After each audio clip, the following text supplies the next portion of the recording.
Okay, देखिए आज हम लोग फोटोन और फोटोन के प्रॉपर्टी के विषय में पढ़ते हैं। फोटोन के विषय में ऑलरेडी हमने आपको एक्सप्लेन कर रखा है क्या कि ये पैकेट ऑफ एनर्जी होता है। उसी के विषय में पहला पॉइंट हमने लिखा हुआ है जो समझा रखे हैं बेसिक में। अकॉर्डिंग टू द आइंस्टाइन ने पहले बताया था इसके विषय में। उन्होंने क्या बोला था, light is a composed of discrete packet of energy. जो Einstein, according to the Einstein, उन्होंने ये बोला कि जो हमारी फोटोन है वह पैकेट ऑफ एनर्जी है। क्या जी? पैकेट ऑफ एनर्जी है। ठीक है, पहले ही बता रखा है क्या है, जिसे हम लोग क्या बोल सकते हैं, फोटोन भी बोल सकते हैं। और इसका सेकेंड नाम क्या है, क्वांटा। आप लोग भी जानते हैं ऑलरेडी। ठीक है, अब मेन यहाँ पे मेरा पर्पस है इसके थोड़ा प्रॉपर्टी को जान ले, ताकि जब भी हम लोग बात करेंगे फोटोन से रिलेटेड तो एक हमारा अंडरस्टैंडिंग सही डायरेक्शन में जाए। ठीक है, तो देखिए प्रॉपर्टीज ऑफ फोटॉन्स, उसमें पहला क्या है, फोटॉन्स की जो स्पीड हम लोग मानेंगे, क्योंकि फोटॉन्स को एज ए लाइट, और लाइट क्या एज ए इलेक्ट्रोमैग्नेटिक वेव हम लोग क्रिएट करते हैं, मानते हैं। तो उसका जो स्पीड है अप्रॉक्स 3 × 10⁸ मीटर पर सेकेंड होता है। तो आप इस फोटोन के स्पीड को भी 3 × 10⁸ मीटर पर सेकेंड चलना है मानकर। इन वैक्यूम एक्चुअली में ये जो स्पीड है वो क्या होता है, फ्री होता है फ्रेम ऑफ रेफरेंस से। ठीक है ना।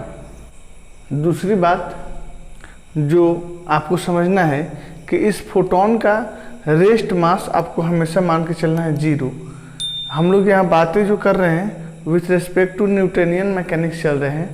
तो न्यूटनियन मैकेनिक्स के रिस्पेक्ट में आपको हमेशा मान के चलना है कि फोटोन का जो रेस्ट मास होगा, मतलब अप्रॉक्स जो मास हम मानोगे उसे रेस्ट मास के नाम से जानते हैं। तो रेस्ट मास जो भी होगा फोटोन का, उसे क्या लेके चलोगे आप, 0। एकदम बाय हुक एंड क्रूक दिमाग में सारे कंसेप्ट को एकदम क्लियर कट स्पेस दें और उसे वहाँ पे फिक्स कीजिए। ठीक है। तीसरा देखिए, each photon has a definite energy and a definite linear momentum. मैंने बोला कि जो भी मेरे पास फोटोन होता है उसका एक फिक्स एनर्जी होती है और फिक्स लिनियर मोमेंटम होता है। आपको पता है कि लाइट की जो भी प्रॉपर्टी होती है फ्रीक्वेंसी और उसके इंटेंसिटी पे डिपेंड करता है, और हम उसके विषय में पढ़ रखे हैं। तो अगर कोई भी एक सोर्स लेते हैं तो उससे जो निकलने वाला रेडिएशन है या लाइट है वह एक फिक्स एनर्जी के साथ निकलेगा। क्यों? क्योंकि उसके पास फिक्स फ्रीक्वेंसी है। समझ पा रहे हैं आप? उसी मैनर में बोला गया कि जो भी हमारी फोटोन होंगे उस हर फोटोन की एनर्जी तो पहले सेम होगी। एक सोर्स है तो उससे जितने भी फोटोन निकल रहे हैं उस सबकी एनर्जी सेम होगी। और अगर हम एक पर्टिकुलर फोटोन को लेते हैं स्टडी के लिए और उसे मानते हैं कि उसका एनर्जी ई है, तो कितना एनर्जी होगी बच्चों, हम लोग जानते हैं h/nu। पता है आपको इतना एनर्जी होगी। अगर हम उस फोटोन का लिनियर मोमेंटम मानते हैं p, तो लिनियर मोमेंटम को कैसे डिफाइन किया गया, जो भी हमारा वेवलेंथ होगा उस सोर्स का, जो भी मेरा सोर्स हो, मान लिया ये मेरा सोर्स है, तो इस सोर्स का जो भी वेवलेंथ हो, लैम्डा वेवलेंथ है, तो मैं पूछूं कि बताओ इसका मोमेंटम क्या होगा, तो प्लैंक्स कांस्टेंट को आप क्या करो, लैम्डा से डिवाइड कर दो। ठीक है। अब मैं बोल रहा हूँ कि ये मेरा दिया गया सोर्स है, इसी सोर्स का आप एनर्जी निकाल पा रहे हो और उसका लिनियर मोमेंटम निकाल पा रहे हो। ठीक है। तो अगर लिनियर मोमेंटम h/λ होता है तो यहाँ से मैं बोल सकता हूँ कि h/λ को सर हम लोग लिख सकते हैं E/c। यहाँ पे मल्टीपल में तो वहाँ डिवाइड हो जाएगा। मतलब अगर फोटोन का आपको पता चल जाए एनर्जी, तो स्पीड ऑफ लाइट से डिवाइड कर दो तो उसका क्या निकाल सकते हो आप, मोमेंटम। ठीक है।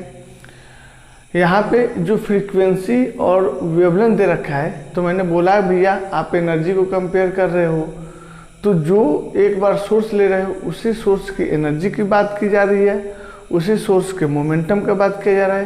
तो इसी सोर्स का फ्रीक्वेंसी और वेवलेंथ के विषय में भी बोला जा रहा है। दोनों मेरा क्या है, एक ही सोर्स के लिए बात की जा रही है। ठीक है।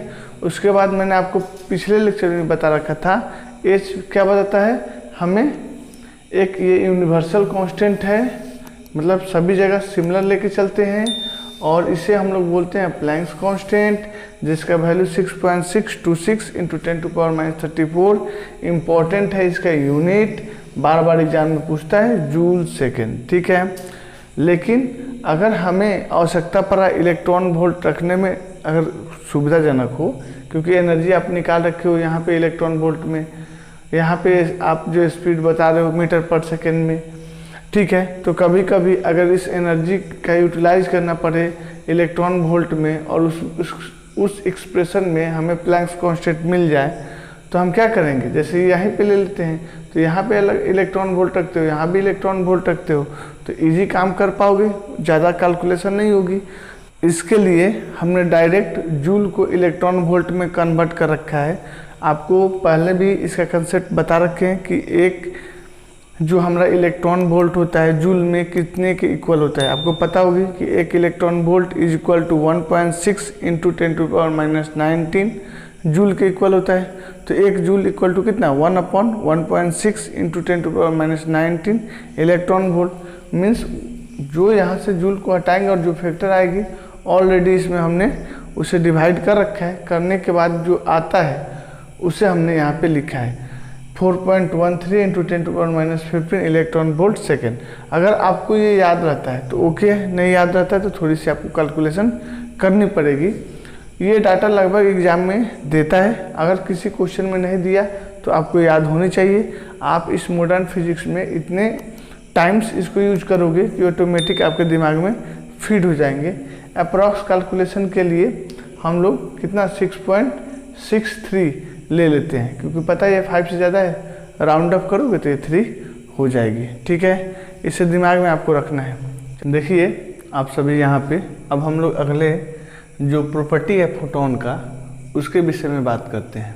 क्या है, देखें, ये लगभग आप लोग जानते हैं, समझाई जा रखी है बेसिक में, फिर भी हम सबको एक बार आपको दिमाग में चाह रहे हैं कि फिर से रिवीजन के तौर पे आए और एक क्रमबद्ध तरीके से आए, ताकि जब भी हम इसकी बातें करें तो सारी कंसेप्ट आपके दिमाग में अच्छे तरीक़ा से स्टोर हो, ठीक है। देखें, बोला जा रहा है कि अ फोटोन में कोलाइड विथ अ मटेरियल, मतलब अगर कोई फोटोन कोलाइड नहीं कर रहा है तो भैया जो उसके प्रॉपर्टी इंटेंसिटी और फ्रीक्वेंसी के विषय में पढ़े वो तो चलेगा अपना, ठीक है। लेकिन अगर किसी पार्टिकुलर मेटल सरफेस से कोलाइड कर जाए तो क्या होगा, तो आप बोलोगे कि इस फोटोन का एनर्जी कंजर्व रहेगा और मोमेंटम कंजर्व रहेगा। पहली बात, ठीक है, एनर्जी और मोमेंटम दोनों कंजर्व होंगे। अगली पॉइंट क्या, इसी से रिलेटेड, लेकिन सर अगर मेटल सरफेस से टकराया ये फोटोन और हम पा रहे हैं कि कुछ फोटोन उसके अंदर ऑब्जर्व हो गई या टकराई और कुछ नया फोटोन जनरेट हो रहा है, तो इन दोनों केस में आप देख पा रहे हो कि फोटोन की संख्या सेम नहीं रह पाएगी। तो हम क्या बोलेंगे कि फोटोन डिपेंड कर रहा है सिचुएशन पे कि टकराने के बाद वो ऑब्जर्व हो रहा है या नहीं हो रहा है, या टकराने के बाद ऐसा तो नहीं कोई नया बन के फोटोन उस सरफेस से इमिट हो रहा है, समझ रहे हैं। तो ये दोनों घटनाएं हो सकती है फोटोन के साथ। अच्छी तरीक़े से इस बात को आप समझ लीजिए।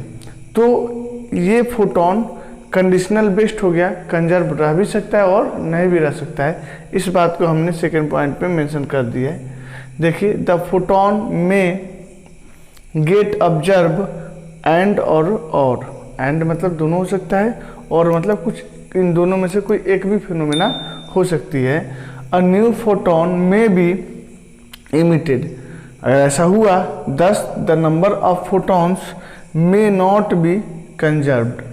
मे नॉट बी कंजर्व मतलब अगर ये घटना हो गई, ऑब्जर्व हो गया या नया बन गया, तो उस केस में तो भैया फोटोन कभी कंजर्व नहीं होगा। कभी ऐसा भी हो सकता है कि 10 गिराए और 10 फोटोन उस सरफेस से इमिट हो जाए, तो आपको लगेगा क्या कि भाई कंजर्व्ड है, तो उस केस में बोल भी देंगे कंजर्व्ड है। लेकिन अगर वो ऑब्जर्व हो जाए या नया फोटोन जनरेट हो जाए तो उस समय आप 100% बोलोगे कि फोटोन कंजर्व नहीं है, ठीक है। आगे आते हैं, अगली बात जो अगली पॉइंट से रिलेटेड है, इसे भी हमने एक्सप्लेन कर रखा था बाय रीजन। बोला जा रहा है कि अगर कोई एक लाइट है if the intensity of the light है और उसका इंटेंसिटी के विषय में बोला जा रहा है। कब? वेवलेंथ को कांस्टेंट रखते हुए। हमने पढ़ा था कि वेवलेंथ और फ्रीक्वेंसी एक दूसरे से इन्वर्सली रिलेटेड है। तो भैया रिलेशन तो है, अगर किसी सोर्स के वेवलेंथ को आप कांस्टेंट कर दोगे तो ऑटोमेटिक है कि उसकी फ्रीक्वेंसी भी क्या हो जाएगी? कांस्टेंट हो जाएगी। क्यों हो जाएगी भैया? आप जानते हो ना कि फ्रीक्वेंसी क्या होता है? c/λ होता है। तो अगर आप लेमडा को फिक्स कर दिए, स्पीड ऑफ लाइट फिक्स ही है, तो फ्रीक्वेंसी भी क्या होगी? फिक्स हो गई। मतलब जो हमारे पास सोर्स था उसकी एनर्जी क्या हो जाएगी? फिक्स हो जाएगी। समझ रहे हो? एनर्जी क्या हो जाएगी? फिक्स हो जाएगी। अब हम लोग इंटेंसिटी को बढ़ा रहे हैं। तो मैंने समझाया था इंटेंसिटी बढ़ाना मतलब क्या? नंबर ऑफ फोटोन की संख्या बढ़ाना होता है। इसी बात को यहाँ पे लिख दिया गया है। अगर नंबर ऑफ फोटोन की संख्या बढ़ाओगे तो उससे क्या होगा? करंट बढ़ेगी। करंट क्यों बढ़ेगी? क्योंकि नंबर ऑफ इलेक्ट्रॉन जो इमिट हो रहा था सरफेस से वह बढ़ जाएगा। ठीक है ना? ऑटोमेटिक में सारे कंसेप्ट को बताया गया है, जिससे हम लोग फोटो इलेक्ट्रॉन बोलते हैं। ठीक है, देखिए there is an increase in the number of photons. आपने इंटेंसिटी बढ़ाया फ्रीक्वेंसी को कांस्टेंट रखते हुए या वेवलेंथ को कांस्टेंट रखते हुए। Wavelength constant, automatic frequency constant हो जाएगी। तो बढ़ेगा क्या ऐसा करने से? फोटोन। क्या? इंटेंसिटी बढ़ाने का मतलब फोटोन बढ़ा, और इंटेंसिटी हमें पता है क्या होता है? Number of photon per unit area per unit time. मतलब यूनिट एरिया से जो फोटोन क्रॉस कर रहा होगा उसकी संख्या क्या होगी? इंक्रीज कर जाएगी, क्रॉसिंग अ गिवन एरिया। ठीक है ना? इन ए गिवन टाइम। बात समझ गए? जो डिफिनीशन था उसी मैनर में इस पॉइंट को बोला गया है। ठीक है। The energy of each photon remains the same. Already हमने एक्सप्लेन कर रखा है, फ्रीक्वेंसी सेम तो फोटोन की एनर्जी सेम। आगे देखिए, फोटॉन्स आर इलेक्ट्रिकली न्यूट्रल। बहुत इंपॉर्टेंट पॉइंट है, आपको याद रखना है कि फोटोन जो है इलेक्ट्रिकली न्यूट्रल होता है। इस पर कोई चार्ज नहीं होता है। अगर कोई चार्ज नहीं होगा तो आप इलेक्ट्रिक फील्ड से इसे पास करो या मैग्नेटिक फील्ड से पास करो, फील्ड का कोई भी प्रभाव नहीं पड़ेगा। तो इस फोटोन के मूवमेंट में मतलब पाथ में किसी भी प्रकार की डेविएशन नहीं आएगी। इसी बात को लिखा गया है कि photons are electrically neutral and are not deflected. ठीक है, by electric and magnetic field. समझ में आ रही है? कोई भी इसमें हमें डिफ्लेक्शन देखने को नहीं मिलेगा या इसके पाथ जो है इधर उधर नहीं होंगे। अगर स्ट्रेट, ऐसे माना जाता है कि लाइट जो आती है स्ट्रेट पाथ में आती है, तो फोटोन भी यहाँ पे स्ट्रेट पाथ में ही मूव करेगा। ठीक है, यहाँ पे हमने टोटल के टोटल फोटोन के प्रॉपर्टी को क्लियर कर लिया।